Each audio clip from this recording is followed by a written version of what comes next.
Hey, I'm Rachel and Ngom from she'smakingimpact.com, and today we're talking all about how to save time by batching your content. If you didn't watch part 1 yet, go back and watch part 1. Okay, so today we're talking about how to batch blog content. This is something that when you start to get into a groove and you start batching your content, you're going to be so much more effective. And so here are 5 steps that I would do to batch blog content. So open up a Google Doc or a Word document and just brainstorm possible blog topics. So come up with at least 5 to 10 different blog topics.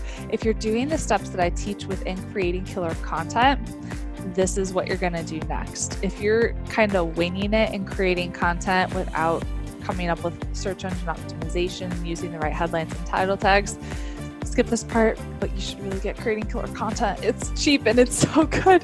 So step 2 would be to open up the Google Keyword Planner. And this is where you're going to decide on the main keyword for each of your blog posts. So come up with your main keyword, put it right next to that topic.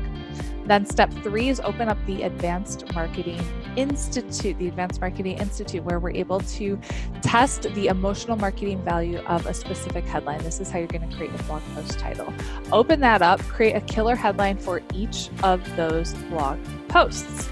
Step 4, open up Canva and create a Pinterest-friendly image and a featured image for each blog post.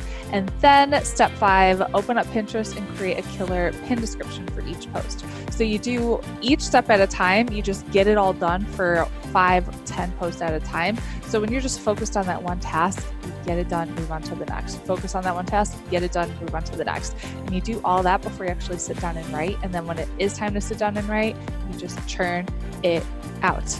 Okay, that's it for part 2 of batching content. If you haven't signed up for my free Pinterest masterclass yet, do it. I'm going to teach you how to get more leads and sales into your business for free using Pinterest. Go to freepinterestclass.com and I'll see you in part 3.